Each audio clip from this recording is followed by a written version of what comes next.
नमस्कार, मैं हूं आपके साथ सबा शाहिद शेख। न्यूज़ 24 देख रहे हैं आप। आज हमारे साथ मौजूद हैं भारत सरकार के science and technology minister doctor Jitendra Singh जी।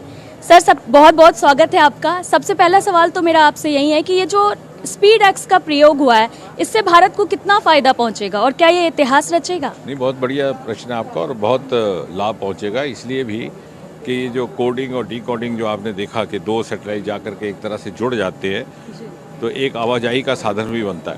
और आने वाले समय में जो हमारे बहुत एम्बिशियस मिशन रहने वाले हैं, जैसे गगनयान है, जैसे भारतीय अंतरिक्ष स्टेशन, जो भारत का अपना एक अंतरिक्ष में स्टेशन रहेगा, जो हमारे शेड्यूल के मुताबिक 2035 तक संभव होना चाहिए। तो उसमें जब हमारे एस्ट्रोनॉट जाएंगे, उसमें प्रवेश करेंगे, बाहर आएंगे, तो कोडिंग डीकोडिंग का मैकेनिज्म उसमें अनिवार्य रहता है। इसके अतिरिक्त जैसे चंद्रयान 3 वहाँ पहले ही मौजूद है, वहाँ से कुछ सैंपल्स कलेक्ट करके वापस लाने, वो भी इसी प्रोसेस के माध्यम से होगा।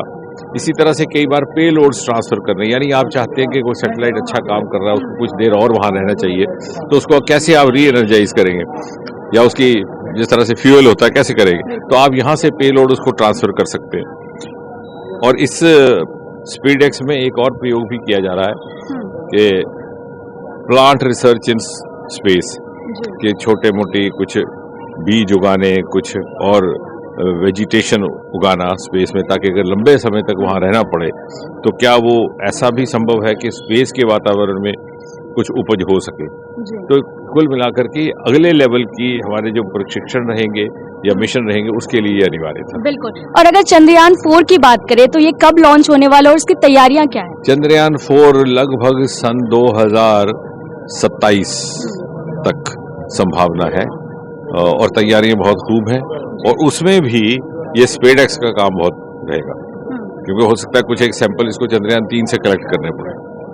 अच्छा, अगर बात की जाए स्पेस इकोनॉमी की, तो वो अभी $8 बिलियन है, जो कि 35 के लिए लक्ष्य रखा गया है कि $44 बिलियन होगा। कैसे पूरा हो पाएगा ये? मुझे लगता है उससे पहले भी हो सकता है ये 8-9 सालों में, क्योंकि पिछले 5-6 वर्ष में जब से मोदी जी ने नए स्पेस फॉर्म्स लाए हैं, तो एक क्वांटम लीप हुआ है और बड़ी तेज गति से स्पेस इकोनॉमी में इजाफा होने लगा, और space economy overall India growth story का एक इम्पोर्टेंट कंपोनेंट बन करके आया है। और निश्चय 8 बिलियन से हम 44 बिलियन तक पहुंचने का सोच रहे हैं अगले 7-8 वर्षों के जी। और इन सब का प्रयोग आम आदमी के जीवन में कितना होगा?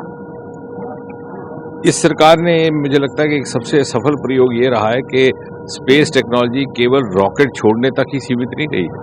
आज space technology has entered virtually every Indian house hold.